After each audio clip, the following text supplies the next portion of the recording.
musicien de Nice qui a fait son alia il y a une quinzaine d'années en Israël. Et donc j'ai fait après l'école de guide et c'est pour ça que je suis très heureux de vous guider aujourd'hui. Quand on a parlé, j'ai dit que c'était vraiment un grand plaisir de rencontrer des Niçois, des Français, puis de leur faire participer de mon expérience. Bon, ici on est à Qumran. Vous avez dû entendre tout le monde voit, voilà. C'est ça. Donc, bon, alors l'histoire, rapidement, on parler un petit peu de l'histoire de Qumran d'abord, puis des manuscrits de la mer Morte, puis peut-être des choses que vous avez déjà entendues. Bon, comme on n'a pas de temps à voir le film, après, on pourrait éventuellement, si vous avez des questions, je suis là donc pour vous répondre. Bon, au début, Qumran, c'est une histoire en 1946. Il y a tout le monde connaît l'histoire de bergers bédouins qui se promenaient par là. Et un jour, il y a une des chèvres qui s'en va, et donc le berger court derrière elle. Et puis elle monte dans les montagnes. Et à ce moment-là, il arrive, il trouve une grotte. Bon, comme d'habitude, il lance une pierre pour voir la profondeur de la grotte, là. Bon. Et puis à un moment donné, ça fait un bruit particulier. Au lieu de tomber comme ça à terre, ça fait un bruit particulier. Donc bon, il se dit c'est curieux quand même. Il appelle un copain et puis il descend dans la grotte et il trouve à ce moment des jarres. Et donc c'est le bruit lorsque la pierre est tombée sur une jarre, c'est ça qui a fait un peu ce bruit. Et il trouve d'abord des parchemins, des manuscrits. Il se demande qu'est-ce que c'est. Il dit tiens, on va faire pour les chaussures, ça va nous faire. Et puis, quand même, il y en a un qui dit il y a des trucs qui sont écrits dessus, on va voir qu'est-ce que c'est. Et ils connaissaient un marchand d'antiquités qui s'appelait Kando, qui était à Bethléem. Je vous rappelle que tout ce territoire-là, avant 67, c'était aux mains des Jordaniens. Après 67, donc tout ça, c'est devenu israélien. Mais tout ça, c'était parce que la frontière passait plus au sud. Si vous voulez, entre En-Gedi et ici, il y avait la frontière entre Israël et la Jordanie. Donc il appelle Kando, lui, il se dit, tiens, ça a l'air, on dirait que c'est écrit du syriaque. Hein, bon, alors il va, et comme il y avait le métropolitain à Jérusalem de Syrie, il lui montre les documents. Il dit ah oui, c'est des choses très anciennes, etc. Bon, il les achète pour pratiquement une bouchée de pain. Et à un moment donné, il y a quelqu'un qui est un archéologue qui s'appelait Soukenik, qui entend parler de cette histoire. Il entend parler qu'il y en a découvert des documents quelque part. Donc il se dit il faut que j'aille voir. Donc on est en 47 et il va donc à Bethléem. C'était un moment où il y avait les événements, c'était avant la création de l'État d'Israël, il y avait des événements, les gens lui disent fais attention, Bethléem c'est dangereux, il prend l'autobus, il va là-bas, on lui montre les documents, et à sa grande surprise, il voit qu'il peut les lire facilement. Donc c'était de l'hébreu et d'un hébreu qu'il arrivait à comprendre. Ah, c'est très important, donc il achète les documents, il est très heureux, il rentre comme ça à Jérusalem. Tout d'un coup, il voit dans les rues, il était en plein dans ce genre de coin, il voit dans les rues les gens qui dansent, qui chantent, etc. Il se dit, qu'est-ce qui se passe, etc.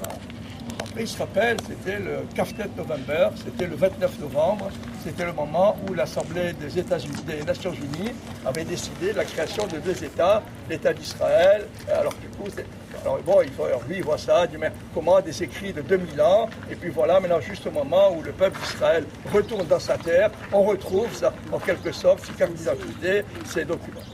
Donc après ça, ces documents, donc, du coup, le gouvernement jordanien, puisqu'on est ici en jordanien, commence à faire des campagnes pour chercher ils fouillent dans les caves et on trouve encore pas mal de documents. Encore une fois, un de ces documents est vendu un jour le fils de Soukenik, qui était le premier général en chef d'Israël, c'est-à-dire Yigal Yadin, qui était celui qui a découvert Masada.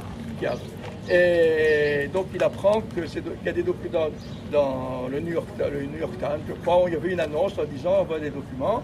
Donc il fait une souscription, il ramasse de l'argent aux États-Unis et il achète des documents. C'est maintenant ces documents qui sont actuellement au musée de Jérusalem. Bon, donc on a ces documents, on commence à les déchiffrer. Bon, du coup, quand on s'est dit, mais quand même, il y a quelque chose qui est là, on savait qu'ici, sur ce territoire, il y avait un emplacement. Et à ce moment-là, il y a l'école archéologique de Jérusalem, qui est dirigée par les pères, par les dominicains. Et donc, un des archéologues, qui s'appelle le père Deveau, donc est venu, une délégation qui est venue ici, sur ce site, pour fouiller le site de Qumran, c'est appelé. Donc le père Deveau a fait pendant plusieurs campagnes, de 51 à 56, et il a découvert plusieurs Il y a d'ailleurs tout le site qu'on va voir tout à l'heure, là je ne l'explicite pas, puisque ça, au fur et à mesure, je vous montrerai les différentes choses qu'a découvert le père de Vaux. Bon, tout à fait, alors les gens se sont dit, c'est facile, qu'est-ce que dit le père de Vaux lui-même a dit, bon, là il y a un campement, et puis là-bas, et là, il y a des documents. Donc, est-ce qu'il y a un rapport entre l'un et l'autre? Oui, puisque c'est tellement près où on a trouvé les documents, donc il y a sûrement un rapport entre les deux. Maintenant, qui habitait ici? Qui habitait là, ici, dans ce campement? Alors lui, d'après le père de Vaux, et d'après les textes, on a dit c'était les Esséniens. Alors qu'est-ce que c'est que les Esséniens? On a trois sources qui parlent des Esséniens. Le premier, c'est Flavius Joseph. Flavius Joseph qui vivait à l'époque, c'est lui qui a vécu vers l'an 60, lorsqu'il y a eu la grande révolte, 66, en 70, la révolte contre les Romains. Et donc c'est lui qui a tout écrit, la guerre contre les Romains.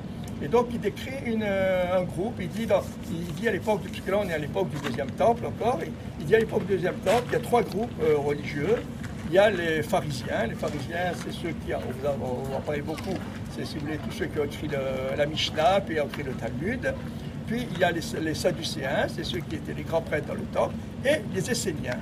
Et il décrit donc les Esséniens, et lui a vécu parmi les Esséniens, et il décrit les Esséniens qui étaient des gens qui vivaient d'une manière comme des moines, qui vivaient dans le désert, qui avaient des règles de pureté très, très avancées, et donc ils vivaient en communauté, une communauté dans le désert. Et donc, bon, il ne parle pas de documents, naturellement, il ne parle pas de livres. Donc, le père de Vaux dit, bon, ben, ces gens-là, il y a de grandes chances que ces Esséniens soient les mêmes, soient les gens qui ont écrit ces documents. Donc, ça a été la thèse, la première thèse actuelle, qui est celle qui est partagée par la majorité des gens, des chercheurs. Donc, on verra après, il y aura d'autres thèses.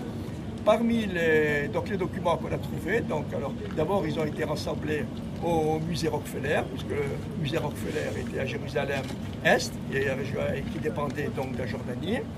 Et à ce moment-là, de très nombreux chercheurs ont commencé. Bon, on va s'arrêter un petit peu, on va aller voir le film, et puis après, voilà, le suspense. Désolé, je ne vais pas perdre de temps.